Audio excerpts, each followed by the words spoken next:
Fala pessoal, sejam muito bem-vindos a mais um vídeo aqui do canal Matheus Ferraz. Já sabe, curta, comente, compartilhe e se inscreva. Hoje, o nosso papo aqui de sexta-feira, gravado em um horário um pouco tardio, por conta das ocupações diárias. Nós vamos falar sobre uma inquietação que me ocorreu há algum tempo, a respeito das pessoas que fazem sucesso na internet. E por que às vezes elas parecem tão disfuncionais?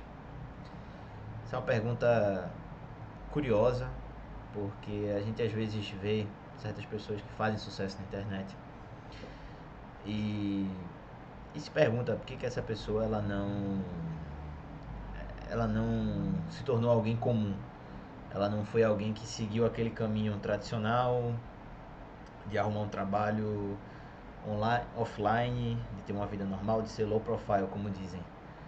E a resposta para isso é que essas pessoas elas são disfuncionais, elas têm problemas e a internet muitas vezes serve de fuga e uma forma de terapia, digamos assim, mesmo que não seja exatamente uma prática terapêutica, mas sem dúvida ajuda porque confere um propósito à vida dessas pessoas. Uma questão também que me fez refletir sobre isso foi um vídeo do Felca, eu acho que de um ano e meio atrás, em que ele falava um pouco sobre a vida pessoal dele. Ele falava que era um cara muito solitário, que não tinha amigos, e que para ele criar conteúdo era como se fosse um tratamento mesmo. Ele tomava aquilo ali como algo cotidiano, algo que ele fazia com frequência, e aquilo o distraía dos problemas da vida real, dos problemas do mundo exterior. E você vê que a maioria dos influenciadores que trabalham com criação de conteúdo e que não vivem só de lifestyle, não são pessoas que vivem de ostentar, de mostrar o produto mais novo, de ostentar corpo sarado, de posar de biquíni. Essas pessoas, elas eram problemáticas. E eu diria até que mesmo essas pessoas que vivem de lifestyle, elas também eram problemáticas. E foi o processo de transformação, de chegar até a ser essa pessoa, que os levou ao sucesso. Então todas essas pessoas, elas têm algum problema na vida pessoal, que se transmuta em um trabalho na internet. É claro que eu não estou dizendo que toda pessoa que tem problemas vai dar certo na internet, não é isso. Mas essas pessoas elas tendem a se dedicar mais à internet do que uma pessoa que faz sucesso socialmente, que vai gastar, por exemplo, um sábado à noite no encontro, enquanto a pessoa que é disfuncional ela vai ficar em casa. E talvez ela empregue essas horas que ela fique em casa com o YouTube, com a edição de vídeo, com criação de thumb, com todas as atividades que envolvem o ecossistema desta rede social pela qual eu estou gravando este vídeo nesse momento. Ou seja, existe uma tendência de que a internet destaque pessoas que são disfuncionais. Isso tanto no sentido positivo, de pessoas que usando a criação de conteúdo da internet, a busca por pessoas com gostos parecidos para se elevar, como também pessoas que usam essa excentricidade como estratégia de marketing para atrair mídia. É o caso, por exemplo, da Beisola lá. É um caso claro de uma pessoa que é disfuncional, que tem problemas, mas que usa o excêntrico, o grotesco como uma forma de atração. Eu não considero que isso seja um uso positivo, mas sem dúvida se enquadra no que nós estamos discutindo aqui de por que pessoas disfuncionais fazem sucesso na internet. Eu me lembrei de um livro que eu li e que lançou em 2024, chamado Contra a Vida Intelectual ou Iniciação à Cultura, do Ronald Robson. Esse livro, apesar de não falar propriamente nada de novo, porque essas críticas que o Robson faz, sei lá, o Wilton Buenos Aires, o Cantarelli e o Paulo Cantarelli já faziam em 2019, então não são críticas novas, pelo contrário, mas vindas de quem veio, de quem vieram, ou do Ronald Robson, exatamente ele, mostram que há um nível de consciência mais elevado agora. E esse livro é muito interessante pelo detalhe da vida dos relatos autobiográficos do Ronald Robson, que são muito legais.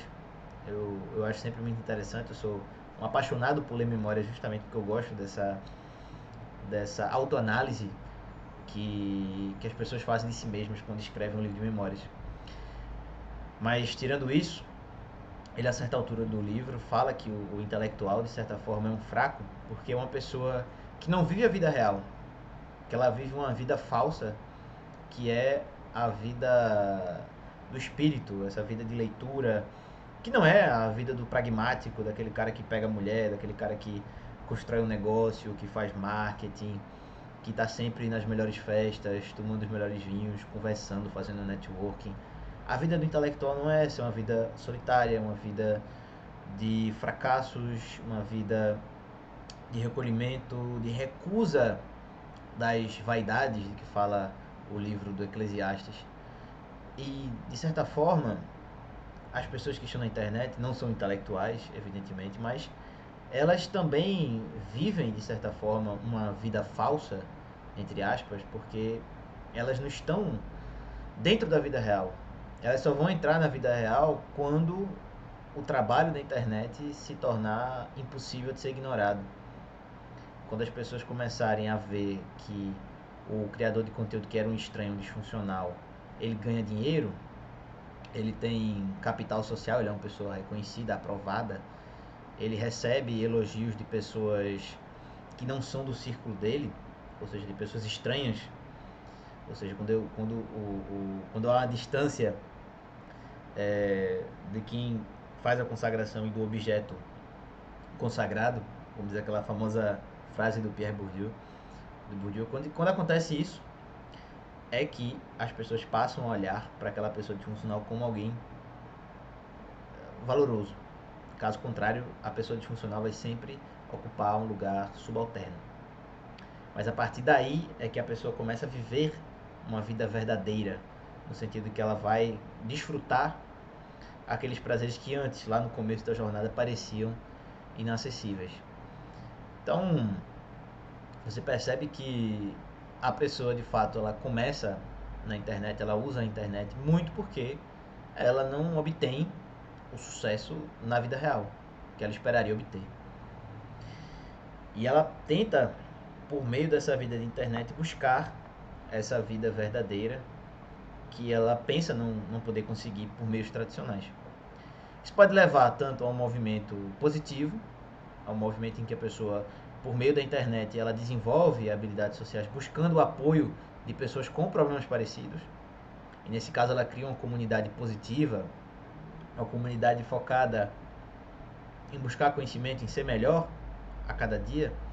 Ou ela encontra pessoas destrutivas e que vão exigir grotesco, grotesco, grotesco e mais grotesco, que é o caso de pessoal que trabalha com privacy, com OnlyFans. As pessoas, elas criam conteúdo que segue uma trilha de descida e sempre muito mais rápida, porque hoje há uma exigência grande de que o que você pratica nesses conteúdos seja algo cada vez mais grotesco, cada vez mais violento, cada vez mais hardcore. Porque eu lembro do Everson Zoy quando eu falo hardcore. Mas a tendência é que sempre você se destrua, você se torne mais disfuncional fazendo esse tipo de conteúdo. Então, por que pessoas disfuncionais dão certo na internet? Porque o disfuncional, ele, quando encontra resistência, ele tem nisso um impulso para se desenvolver. É uma questão até dialética, porque a pessoa que cria conteúdo e encontra uma barreira, ela precisa se desenvolver para superar aquela barreira e se afirmar enquanto uma personalidade. Ela precisa criar uma musculatura. E a internet é um meio que ele encontra de criar essa musculatura, de superar os desafios. E se é esse o sentido, um sentido ascensional, é bom, porque a pessoa desenvolveu autoconhecimento. Ela está consumindo um conteúdo que vai agregar a fases posteriores, vai ser importante para momentos futuros, em que ela vai precisar de habilidades, de aprender, de ter uma rotina de estudo, de disciplina. De certa forma, ter um canal no YouTube traz isso. Ter um perfil na rede social usado com fins profissionais pode trazer isso também. Mas pode trazer uma tendência à superficialidade, à autodestruição, ao narcisismo. São problemas que muitos influencers enfrentam. E você vê que a maioria das pessoas que trabalham com isso sofre muito, tem problemas psicológicos, enfrenta depressão, entre vários outros transtornos. E esses transtornos, para muita gente, são entretenimento, porque as pessoas, muita gente gosta de ver as pessoas sofrendo. Muito triste isso. É uma situação complicada, mas a gente vê que tem gente que gosta de ver os outros sofrer. E por outro lado, tem gente que fica feliz quando vê a pessoa superar uma depressão, superar uma doença, superar uma adversidade. E eu acho que todo mundo que tem um objetivo de ter algum tipo de projeto aqui, não necessariamente vender curso, não acho que a internet se reduz a vender curso, mas ter um projeto que ajude as pessoas e que seja, como diria aquela metáfora de Adorno, uma flecha lançada, ou melhor, uma garrafa lançada, a metáfora da flecha de Nietzsche, mas uma garrafa lançada ao mar e esperando que alguém encontre essa garrafa. Eu acho que esse é o ideal norteador de toda boa criação de conteúdo. Até a próxima, meus caros.